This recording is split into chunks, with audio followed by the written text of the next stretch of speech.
Hey, everybody, welcome to another episode of, I was about to say Design Recharge. Anyway, it's a good day to mess up. Creatives Ignite, I'm calling it whatever it is. That's what it is. It used to be called Design Recharge for over 10 years, I think. About then. A long time. A long time. And then I changed it. I think I changed it in 2021. So not quite 10. Anyway, we're not math wizards here. But I am joined by my good friend, Amy Bryant, who's also a therapist counselor. She's in Atlanta. She is going to tell us exactly who she works with. But I've known her since I was in 8th grade. And so we have lots of history, but it's also we've grown up, and she does a lot of things that help. And whenever I have issues and I need some help about people or how to deal like with a student or trying to figure out something like what we're talking about today is creative block. So Amy, give them a little bit of background about who you are, what you do. You're in Atlanta, but what kind of people do you normally work with? What's your area of expertise? Yeah. So, hi, it's nice to see you and to be here with everybody. I am in Atlanta. I work primarily with parents and teenagers and women. I would say it's highly likely that every single one of my clients is neurodivergent in some way. A lot of my clients are also creatives. There's definitely some crossover that happens there. I can't find that word today because that's how my brain is working. And it's okay. Are you trying to find a nice way to say something bad? No. I have nothing to say about bad to say. I've got lots of things to say, nothing bad to say about the neurodivergent brain. I will say it is both a disability because of the world we live in and the expectations on us. And also it's kind of badass. Yeah. But it's also a disability. It's both, which is why things like creative blocks happen. All right. So do you think, so I remember when I was in grad school, I was really blocked creatively. And I think it was because I was so used to being I was thinking so practically, well, we can't do a bus like that. That won't sell any bus tickets, or we can't do this or this, we can't have 18 colors on something that would be so expensive to print or something, and they were like, no, don't think about that. Think bigger, think, do something weird. And I was like, but that's not practical. So I remember that being really hard. But I also was really challenged I just felt like I didn't know maybe the path, or I was interested in so many things. I wasn't sure what to do. And I really wanted creative counseling, which I know seems weird, but I think it was really creative block. I was stuck. I really needed somebody to help me get through this part of being so practical and now thinking sort of, maybe I was thinking more linearly and I needed to think more divergently or non-linearly. And I keep getting stuck. I've got to take this thing out of my pocket because it's a magnet. It keeps it's getting me sucked to my desk. Because anyway, back to normal. Fantastic. So it's just all I can think of is and it's right here at the bottom of my jacket. So it's right in my crotch, and I keep getting stuck to the. Knowing what you need to focus and to do things is the work. I got to stop and take this out of my pocket. Thank you for demonstrating that for us so perfectly.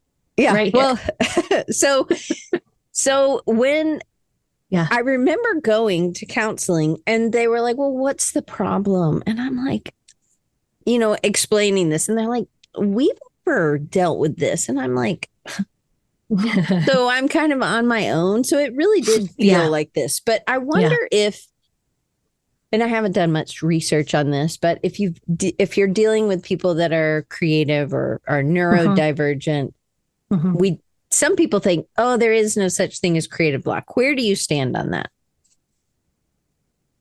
I mean, if I were to say there's no creative block, I would basically be gaslighting every one of y'all.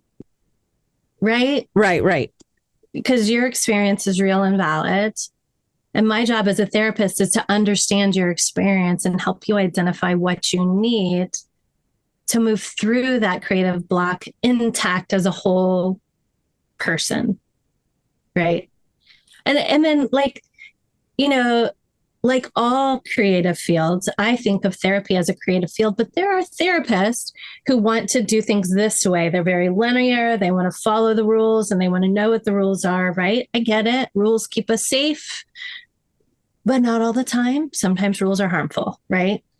And so finding a therapist who understands neurodivergence, who understands creativity, who knows how to be on your side is always going to be key. Because a therapist who says, I don't know, one, I don't believe your experience, just fire them immediately. There's nothing therapeutic about a therapist who doesn't believe your experience. I think when you were describing that just then, it made me think of, there are some points that,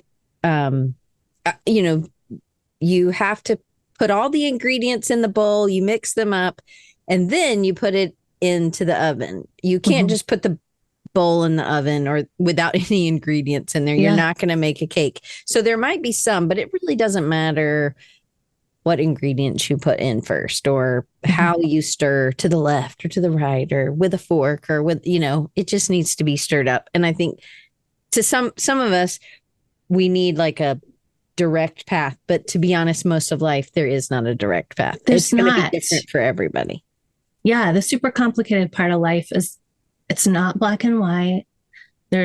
My teenager will tell me that is not red. That is some other form of red.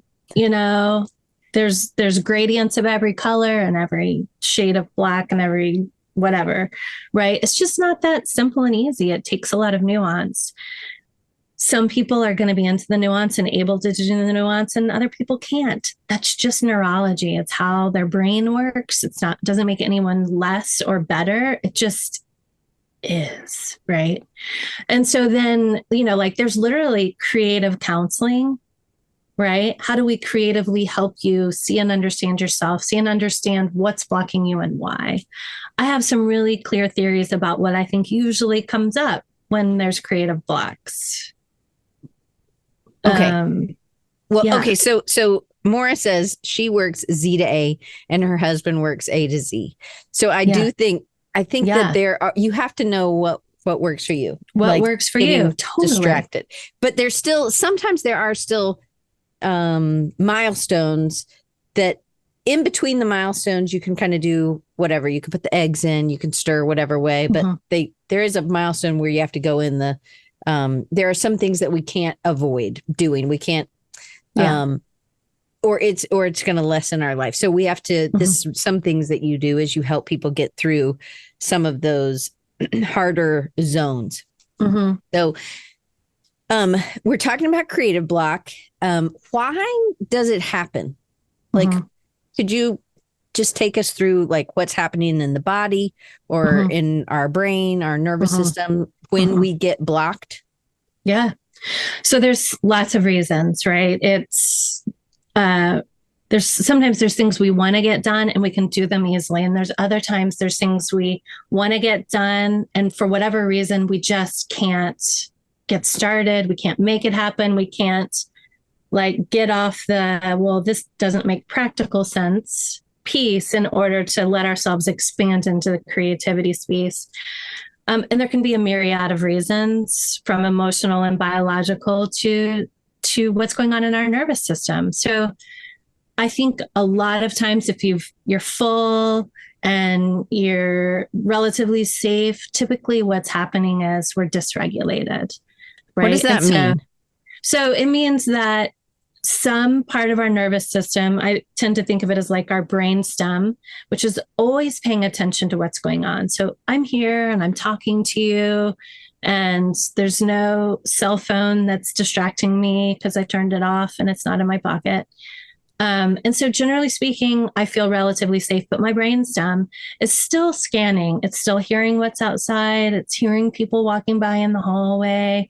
It's noticing without me looking, is a roach crawling across the floor, right? My feet are up so a roach can crawl across and I know I'll be relatively safe from the dangers of the cockroach. Right. And so It's constantly scanning for safety. Now, a lot of us neurodivergent folks have more heightened sense of awareness of our surroundings, which can lead to distractibility, but also we're on higher alert, right? So I'm going to use an example you gave, which sort of might make us go out of sequence. Hopefully that's okay with you. We're good with out of sequence. Yeah. So, like when you say that sometimes you get distracted because you want to clean, and that you think of it as avoidance, but really that's about you going, I want to get regulated. Like, I don't want to do this. I can't quite get up to the computer to work on this project. So I'm going to clean, because cleaning for you, unlike me, is super regulating. I have to regulate to clean. Right? Okay. So there are some people, so it's not, this is what I mean. We're not all the same. We don't have to put the eggs in before the sugar or whatever. So there was this book that I read this summer, and it was called How to Clean House While Drowning. Yes. Have you read that? Oh my gosh. It was so amazing. Good. Yes. And what I noticed was there's this woman, I've talked about it before on the show, but it was this woman who could not clean. She really has trouble cleaning. She's a therapist. Okay. So she's a therapist, and she can do work. She can write. She can work on her business. Yeah. Like it is just jello, just coming out. It's just so easy. Yeah. I don't know about jello. Yeah. It was like water, it just is no effort. And then her friend, who's real good cleaner, she gets to her computer to start working at her business, and she's blocked. She's stuck. Yeah. And she's telling her, oh, just take 10 minutes and you do this and whatever. And to be honest, the end of the book, I hated then. Maybe it was the end of the book. I don't remember. I think it was a different book. It was Women with ADHD. I didn't like that. Oh, no, I don't like that book either. Yeah. The other part was okay. But the end, she was like, oh, it only takes 10 minutes to do this. And it was the stuff that I'm really blocked on, like doing your taxes or your bookkeeping, stuff like that really is hard for me.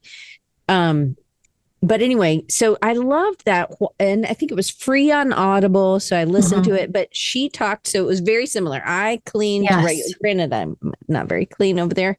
But I was cleaning. You're creative. You're creative over there. Yeah. It's just messy, really, but it's okay. But I think it's that I wouldn't have ever thought about that being a regulator for me. So that's so one lady could not clean. That was not a regulation. And the other lady was easy. You just would clean, and her house was always spotless because she just did it all the time. And one lady had to have like disposable toothbrushes that she can just throw away right. in a bowl going out to the car. Because she just couldn't do that. Yeah. Anyway,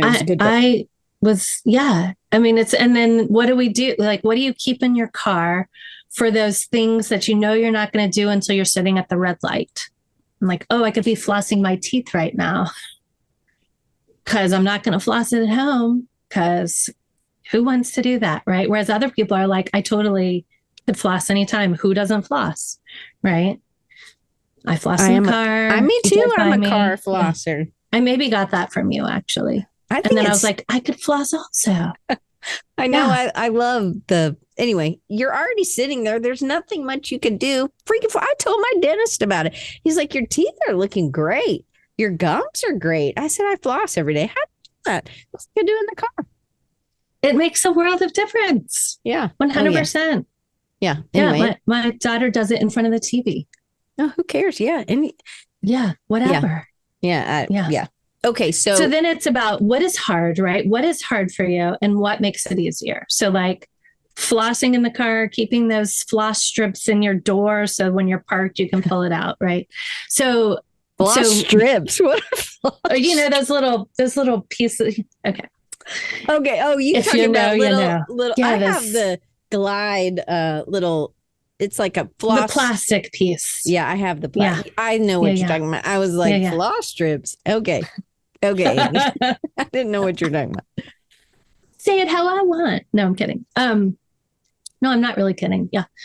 So it's really about going, okay, I'm having a hard time. So if you're I was going to say mowing your rug. If you're vacuuming your rug. I say vacuuming my yard sometimes because that's what it Well, feels like I'm doing. I like to do like both.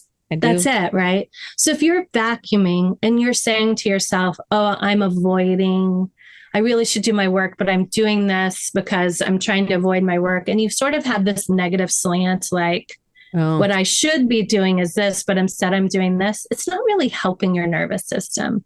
But if you're doing something that, if you're doing something that feels good, that comes easy, that I think Mara had said, she calls it mindless work, right? You don't have to think, it just comes and you can do it. I love that way of calling it. Then you are really being kind to your nervous system. And then you want to reinforce that by saying, oh, I'm regulating so that I can move towards my work. I'm being kind to my nervous system. This is just what I need in order to move closer towards getting my work done. Well, so when you said that, it made me think, I know why one reason I like to mow and vacuum and clean is because there's a clear end when things are in place. And there's a clear end when the yard is mowed. And so I think some of the other things that I do don't have a clear end. So I think when people are writing a book, when people are batch processing, it just feels really big. Endless. It feels endless. Is that part of creative block, or is that 100%. Just any kind of block?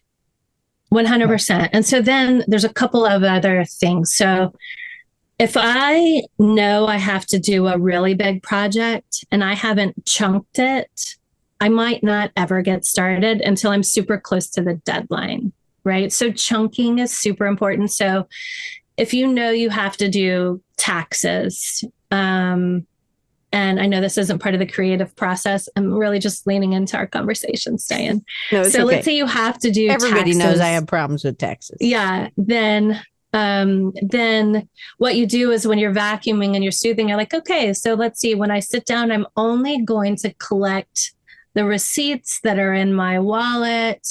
And I'm going to do, and I think there's only 12, so I'm going to do those 12 receipts, right? So then you're looking at like chunking what has to get done. Because what happens is when you sit down to get started and you're like, I'm just doing these 12 receipts, once your body and nervous system move into reverie with that experience, it feels less overwhelming. And then you can grab the next thing because you're already there and moving in that direction. Yeah, I feel like when I'm doing my bookkeeping, which I've been doing recently, it doesn't feel so overwhelmed. It's like, kind of fun. I get things. I am organizing and it feels really good. Yeah. But it also, in January, if I start in January to do the taxes for the year, it feels too overwhelming and is really an avoider. So you're saying that creative block may not be an avoidance. It is it's a sign of dysregulation. Yeah. And so then how do you move back into a state of regulation? What feels good? What's mindless? And when you're doing something that feels good, that gets you back into a state of regulation, what small piece of perhaps a really big creative project do you want to work on? So what are the names of the things you've been creating lately? I think you had some watermelon ones. Yeah, watermelons. Here. Yes. Yes. And cucumbers. Yes. Oops, that one just fell out. Yeah. And you wanted to put them on patterns. So I have them I've made them in patterns and now they're on bookmarks and a to-do list. Yes. Thank you.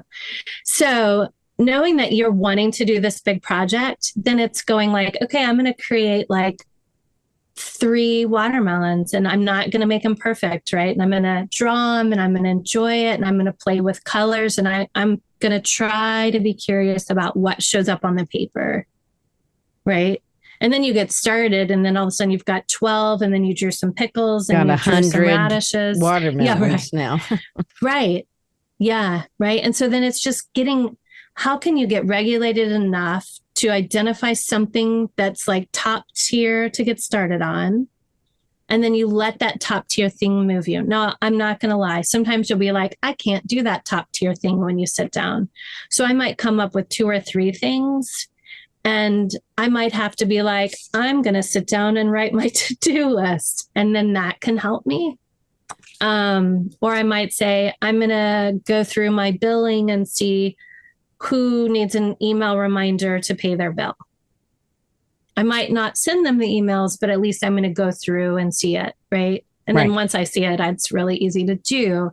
But I do have to chunk it. I have to make it feel manageable and doable. And I have to have a couple, 2 or 3 options in case when I sit down, my brain goes, hell no to that one. But, oh, I could do this.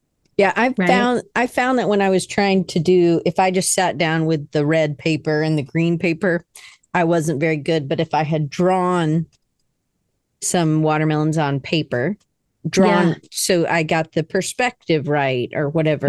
But I needed the step of drawing. Some people might not need the step of drawing. Yes. But I needed the drawing, and then I needed to cut them out. And then I could draw on top of those later. So there were certain steps that I might try to skip a step, but I can't because it didn't help me. Right. And it made me even more frustrated. Then I felt more like I'm a loser. I can't do this. And then it starts over kind of this. Well, and then that is the piece too, right? If we're deriding ourselves, oh, I'm mowing the carpet, so I can't, so I'm just avoiding, and I'm a terrible worker, and I'm so irresponsible, right? That's just going to make us more dysregulated. But if you say, oh, I'm vacuuming because it helps me get regulated, and I know that in order to do the next step, I have to draw the watermelons because that's my process, because that's how my brain works, because I'm going to embrace my neurology instead of all this other trope that the society tells us we have to be. Who are you? How do you embrace who you are? Because who you are matters. Your way of being in the world actually matters. Creative people matter regardless of what business anybody people else tell us. Right. Yeah. Okay. So I feel like some people have this, and then I want to get to ideation, which I know wasn't on our list, but I'm going to write it down so I don't forget. So Matt Wood's here. John Ingalls is here. Both are everybody illustrators. Matt is somebody who like, oh, I want to be Matt. I want to be Matt. He made my little spunky guy. Nice. But it looks like it's so easy for him to just come up with these really like ideation wise. He just comes up with things like crazy weird things. And I just love, and he's drawing simply, but like with just black. And it is so clever. It is so, I just drool, but that is not me. So I feel like, okay, well, Matt has got that down. I don't need to try to be Matt Wood. So if we get into that habit of I'm just comparing myself, I'm never going to be Matt Wood. That doesn't help me. So in that stage, people talk about this or say, well, what do? I see that I'm not like everybody else on social media. I'm never going to be that good. But how many people are you following that aren't as good as you? You're not looking to be like, oh, you're never going to be like me. Like you usually follow people that you're aspiring, or there's something that you really, I'm amazed at collage. Like I just love collage, and I just, oh my gosh, these people are so clever, Yes. But I think some of it is for me, I have avoided, making a mess or avoided trying to figure out. And I just am like, well, I'm just not as good as Matt Wood. But what I've done recently is now saying, well, I have my own process. This isn't what other people are doing. Yeah. Who's making cucumbers? I'm making cucumbers. It really is fun to make cucumber slices, like in art. And then I have this at home and I open it and my dog's like, is there a treat in there? And then I pull these out and he's like, that? So disappointed. He sniffs them. This is not for me. Anyway, but so there's something about looking and then turning it off and saying, you know what, I'm not going to be Matt Wood.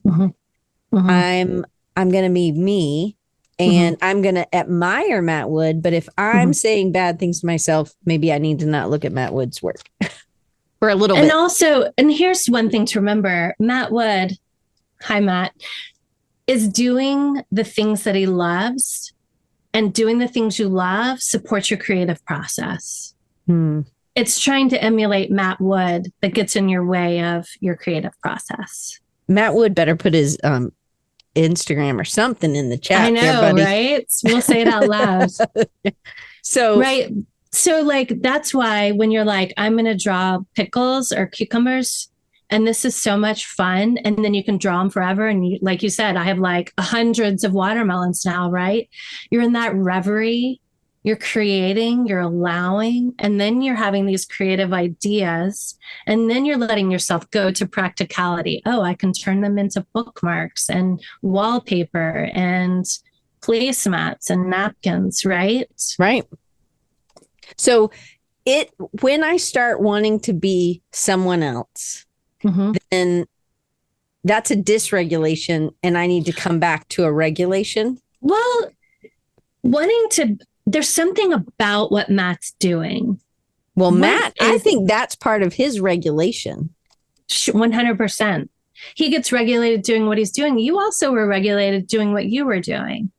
But thinking you have to be Matt might pull you further away from understanding and valuing yourself. Okay.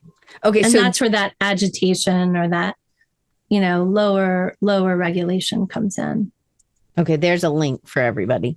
And I'll put it in the chat of the page stuff. So since we're talking about Matt Wood all the time, and I do love Matt's work. Absolutely. And Matt says, and I will never be Diane. I can only hope to be. At first I read, I never want to be Diane. That's no. Anyway, that's just my weirdness. Okay. So how about if you're stuck, and Amy has written, she does courses as well. So these are not just visual exercises. So with ideation, I feel like this happens a lot. Like say it's a writer's coming and it's just the same old story that we've already read 100 times. Yeah. How do you go through that if you're feeling stuck? So for us in ideation, we're going to be like, hey, we're going to sell toilet paper. We're going to sell toilet paper different than anybody. And at some point it was different to have a cartoon bear selling toilet paper. Hey, let's have a cartoon bear sell toilet paper, right? Eat more chicken to sell Chick-fil-A, right? Yeah. Or eat more chicken. And there are cows selling chicken. So a lot of times it's out, weird things. But ideation might be a little different than the blank page. Yeah. Okay, I think I know what you're talking about. So I'll ask you some questions and then you can steer me back on the path as needed. So let's say you were trying to create a course, right?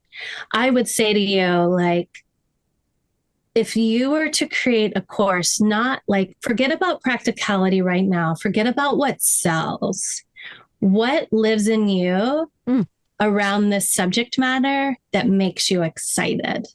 What do you love to talk about and to show visually? And like, what brings, like for me, I'm like a body sensation person. So like, what brings lightness into my body? What makes me feel nostalgic? What makes me be like, yes, I'm so excited. Like that feeling, like I can feel it in my arms and in my stomach and chest. Like, oh yeah, I totally want to do that. That's where you start. Like, don't start with practicality. Don't start with how am I going to sell this? Start with what do I love about this topic? You already know what people need. What brings you? It doesn't have to be joy. What brings you, yes, and excitement? And start there. So like, I want to do this women's moms retreat and I'm done with mindfulness and how to be a better person and how to be a better mom. Done with that stuff. I'm done with it. We have enough of it. We're saturated. We need a break from it, from how to be the best mom. And what we need is, how can we let go of some responsibility and have fun? Right. And so this is where I'm starting, knowing that from this core place, all these other pieces are going to be there. Are we going to learn how to mindfully understand ourselves and how to let go of some things we think we have to do? Of course. But the core of it is, I would normally throw in some expletives, blank all this. Let's figure out the core of fun and what we need. And it's the same for the creative process. What is that core for you? So if you were to come up with a topic, Diane, for a course, what lights you up and do you love to talk about? And start there. Okay. All right. So I always teach, this is something you can tell me I may be doing it not great, but when somebody is stuck or they aren't getting to the place that they want to be visually, I ask them to change tools. So work with something thicker, bigger, so that they have less control. Turn it upside down. I tell them to start drawing with scissors. I tell them, hey, go outside, analyze something else. What I realized a couple weeks ago was I was trying to draw my pear tree. Yeah. And it was hot outside. And so I wanted to sit in the shade, but I wasn't far enough away. So the pear tree I couldn't get it inside my sketchbook. It just kept getting, I wasn't far enough away. I think I could have drawn it from way in the back of the yard, but it was really hot and in the sunshine. I didn't want to sit there. So okay, well, this is the best I could do. And I even wrote in my sketchbook, ugh. I just was like, well, I'm visualizing. And then what I did was, I know the tree is green, but I just started drawing the leaves peach. And that was what it was. It was like, I know for sure this isn't what this looks like. So I'm already messing it up, I guess, Yes. Because it's the wrong color. Yeah. But that one is the one I liked the most.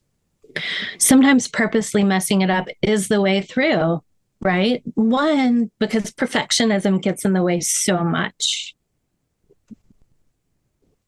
It is a block in and of itself. Right. Okay, so you were telling us about the brainstem.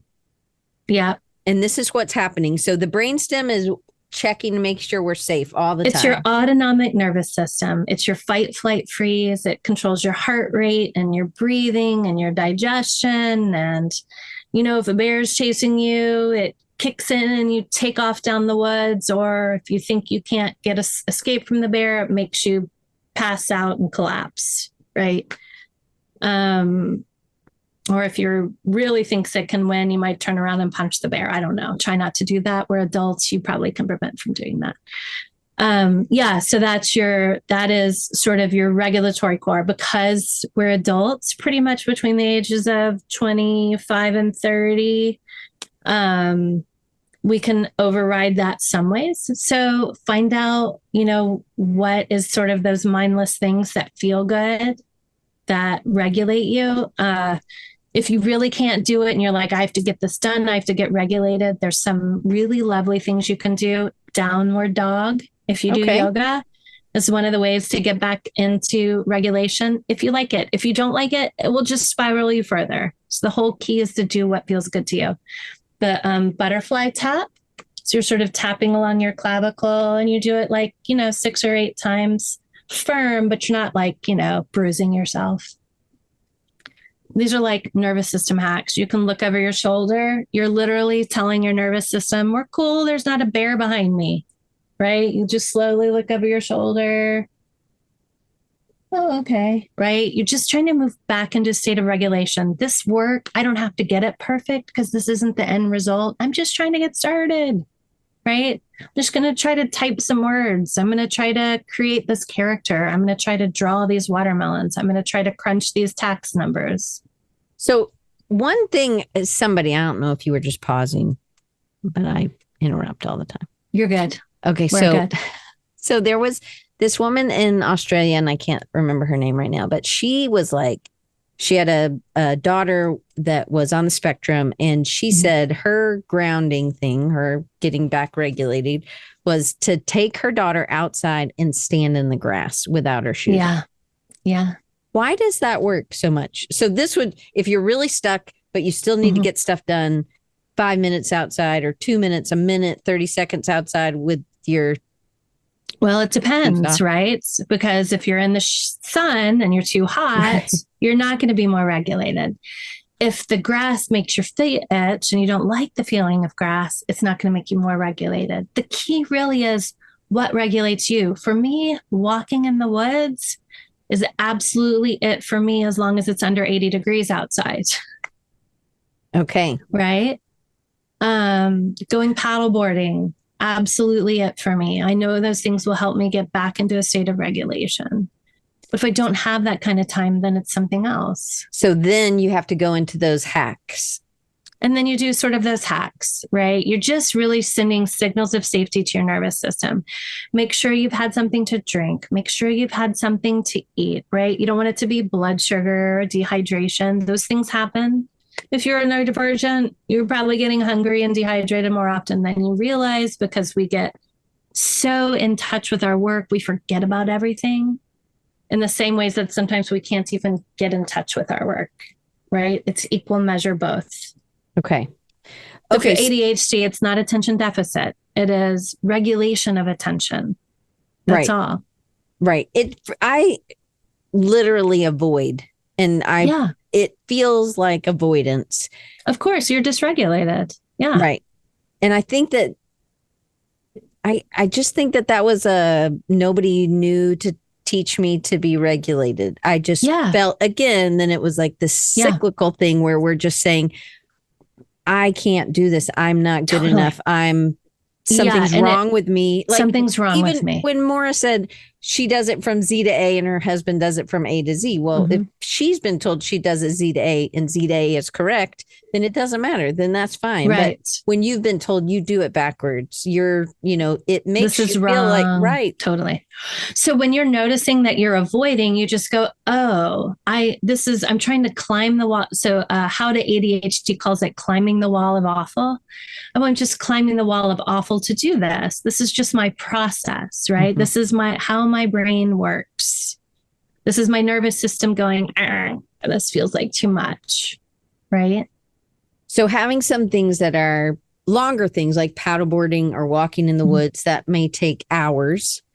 Yeah. If we don't have hours, but we have more than 5 minutes or more than a minute, maybe there are some things that we can do. Again, when we are thinking outside, about things that give us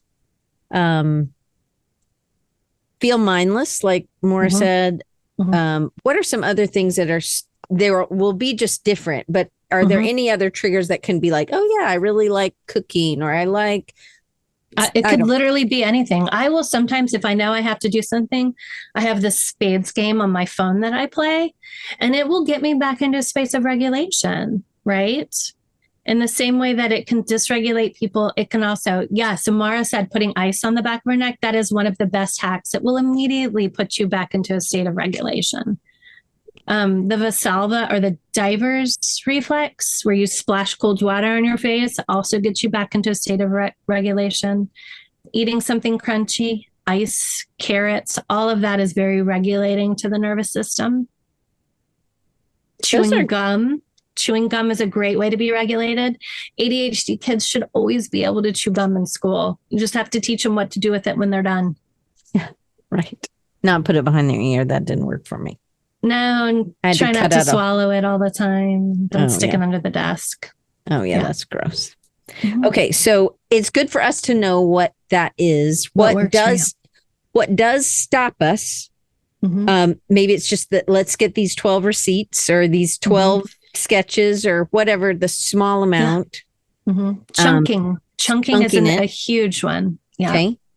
All right, so watch your thoughts. Are you deriding yourself? Can you say, wait, this is not a character flaw. This is just how my brain works. What are you saying? Deride? Like R-I-D? Deride. Don't be mean to yourself. Oh, okay. I don't know. Deride. D-E-R-I-D-E. I don't know. We could cut that part. That's okay. It's good. It's all good. So when I'm blocked, I think of us sometimes being blocked in, I just can't think of any more ideas. And I think sometimes with students, we have that a good bit. Totally. but our thing we push is keep going. I don't want the stuff you've already seen. I want you to think about the weird stuff that's in your brain that you have to unlock. You're like, so when we were talking about creative block, I was like, I looked on How Envato. do we unlock it? Yeah. Well, I looked on Envato for creative block, and it was all these super cheesy visuals. So I was like, yeah, forget it. I'm going to make some blocks out of color, and I'm going to make a collage block. And that's what I did. Awesome. And then I shot it with my phone, and that was, and to me, it was like, it didn't really need to be something wasn't making it make anything. It was just more about spaces or colors or, you know, and I think sometimes that's for me doing something tactile, getting off the computer and going. I think that really makes a big difference for me, but I know that I'm more of a tactile kind of learner. Well, and sensory input helps lots of people. So like the daughter who goes outside and puts her feet on the ground, that's sensory input. You know, it could be, that's why downward dog is sensory input also. So sensory input, changing it up, like, you know what, I'm going to stop trying to force myself to think differently, and I'm going to move my body differently. Moving our body changes our thoughts and experiences with what we're trying to do. You had said something and I lost it. But yeah, I think, and then also asking yourself, okay, I'm stuck. Am I trying to get this perfect? You know, am I, what's coming up? What am I afraid is going to happen if I don't figure this out? Right? Like getting really curious about. So in that, because sometimes those are things I avoid too. So that's like the reflection part. Like, why is this happening? So maybe is it putting that down in writing, or it could be verbalizing it, even if you're just talking out loud to yourself. I think sometimes those are, for me, they're better than just quickly thinking about it, because I just move on, and it's kind of like dismissing the reflection. So I need to put it in longer term. So if I write it, then there's more of like, I'm taking a note, even if I just throw the note away. But I think we talk about things that so if you're trying to get a kid to push past the first 30 sketches, and we're trying to do, or the first 30 ideas, because we need something new and different, and that isn't just you know, that's how we get cows to sell chicken sandwiches, right? Yeah. Because that's in that ideation stage. But what would that, how could we, I mean, we need it because we need something to be memorable and unexpected. And I think the best design is unexpected. Usually something that's memorable is something that wasn't expected. If you're expecting a beer commercial during the Super Bowl, you're not, the beer commercials have to tell us a different story during the Super Bowl, right? So that it is memorable. How would I tell either myself or, hey, I need to keep pushing. These are all just typical. And maybe that's more of like specifically designed. But. I think it's a great question. I think pushing is the wrong tactic, right? Pushing makes us stay in our box. And so then it's about what can I do to get my brain less intensely focused about this, so that in a more holistic way, I can approach this, right? How can I get my mind and body all together? So it's about regulation then, because maybe you're so deregulated because you're pushing. It's not fun. You can't get connected to your creative side. Okay. That's interesting. And that's going to be different for everybody, but maybe that's something that we need. I'm going to read this question because I can tell you're reading it too. From Matt. Overthinking about the result, in quotes, of something I'm working on. Will this thing I want to do or to put out into the world result in a positive result, or more work coming back in? Leads to a massive creative block for him. So that's that practical, right? Mm-hmm. So I know I can't control how people respond, but I do want to make something that's interesting to people. It is a massive struggle for me to get past. I don't want to waste. Oh man, I hear you, buddy. Yeah. Waste my time and effort, but I know I have to put something out. No, it's a great question. It's a great question. Yeah. It's, this is a part of that also regulation of energy where we can expend so much. And then if it's met without a well responded to thing, it can be totally deflating, right? And then we're exhausted and we're like, why the blank would I want to do that again? Right. Yes. And so then it's like what Mara said, like, how do we move back into that state of what do I love about this project and say, I will make it practical again. I will do the practical piece once I create the core. Right. So I was going to read his, like, I want to put this into the world. And if you want to put it into the world, there's something of value in it because you know it's valuable to you. And none of us are that unique, right? We all have some general human experience. Now, do we have unique ways that we pull in regulation and that we relate to each other and all those things? Yes. But there's core experiences that's going to resonate with someone else. So if you're thinking about like, gosh, I have this thing I want to do, and I know that like I'm worried that about the sellability or about whether or not it will resonate, but I want to see what flushes out the easy parts, right? Those like vacuuming the rug, that's easy. Can you start with the easy part and then let your mind wander about the other things? Like, ooh, they might like this or they might like that, or this could be a cool selling point, right?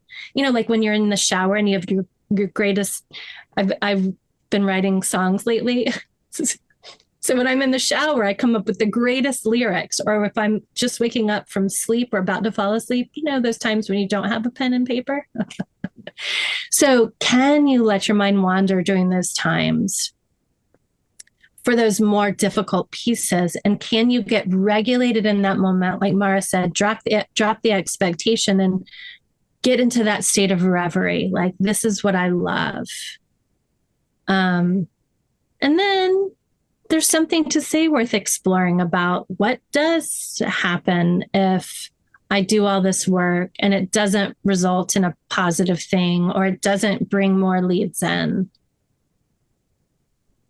So sometimes I think you just haven't asked the right person. I do think Matt is totally up for collaboration because sometimes people, if I'm showing you all these baggies of, it looks like I'm a watermelon dealer. I mean, there's another baggie too. I mean, it's like hundreds of watermelons. Yeah. Sometimes we don't know. I was like, do you see any use for these? You have to ask some people. And then some people are going to be like, yeah, I don't know. Some people are going to be like, oh my gosh, you could, and you need to ask lots of people.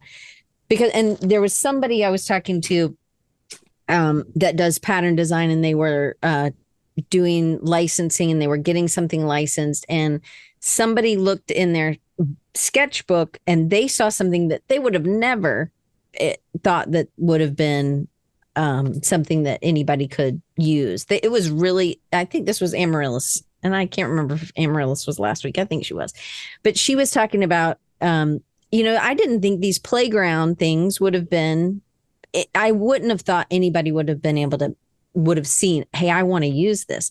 But I'm sure she showed it to her sketchbook to lots of people. Lots of people had flipped over those pages.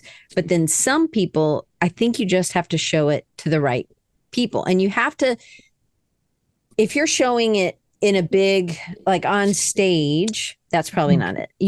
I think for me, it's about getting somebody, a small group, maybe 4 or 5 people, saying, hey, how do you think I could use this? And being willing, if nobody's like, I can't see you using those cucumbers anywhere, give it up. Be like, okay, well, that doesn't feel right to me. I really like the cucumbers and watermelon. I'm going to keep going. I'm going to keep asking until I get a direction. I feel like it's like, do you know where Chick-fil-A is? Do you know, like, some people might not know. you got to ask, somebody's going to know where the place you're trying to go is, and they're going to see potential. So one, being open for collaboration. And I love also, that. Yeah. And the other one is just continuing to ask more people. Cause I feel like you're like, well, I put it on the internet. That's when you said that, you're like, maybe nobody, whatever. And I'm like, oh my gosh, I feel really bad for people when they're like, well, nobody liked it. Well, maybe you did it at the wrong time. How, you can't tell if everybody's on the internet at that time and social media is fickle. Absolutely. You just never know. All the algorithms. Yeah, for sure. I think reaching out to other people and saying, I like this, but I got no idea what it's for. But I also think we can't always drop our expectations. Sometimes you have to expect for overthinking to show up. I'm going to do this. I want to do this. And I just know how my brain works. And I'm going to get stuck because I'm worried about the final result and whether or not anything's going to happen. And so I'm going to be kind to myself. So like for this women's retreat that the mom's retreat. So how would that come in to play? And then how would you work through it to get back to planning the retreat? You're like, don't ask me that question. Let's reverse it. You give me a one and let me talk you through it. Okay. I was like, how would I talk? I've already worked through it. So I don't know. Okay.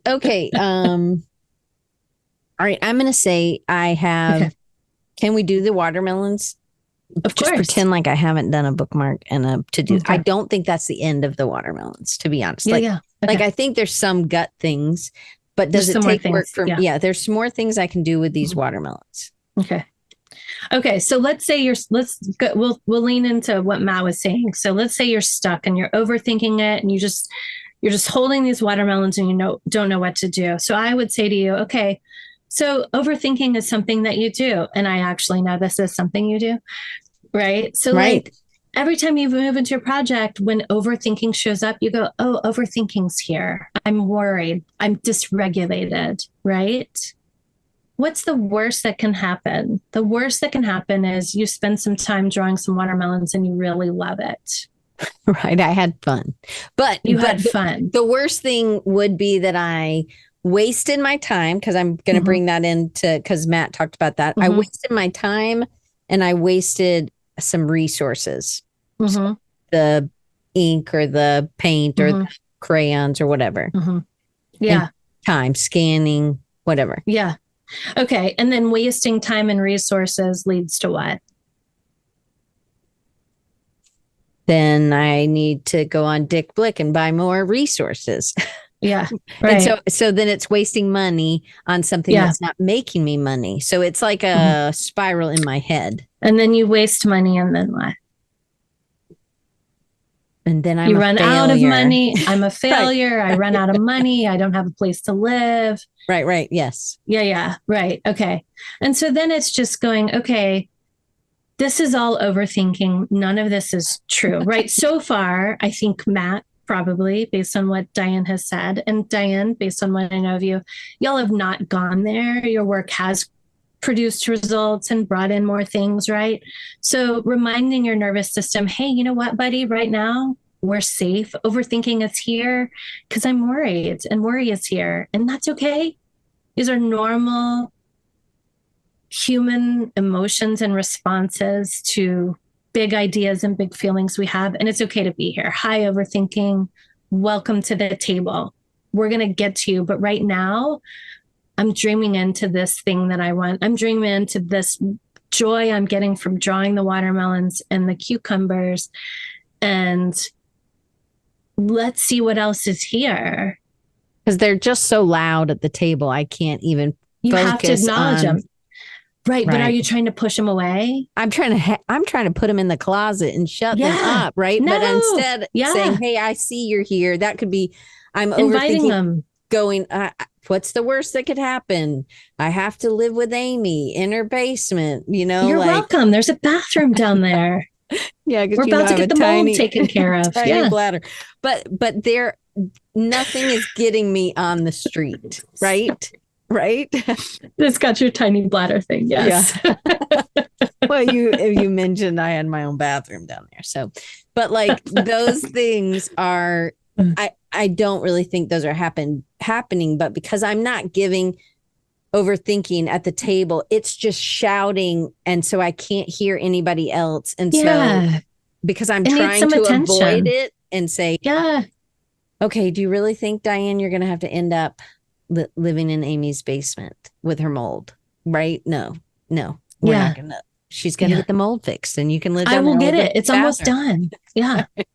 But instead that gives, that's a overthinking is a deregulator for me. That's all it is. Yeah. It just means you're worried, right? It just means you're worried and how will I ever make this happen? And this project feels huge and there's 5 million things to think about.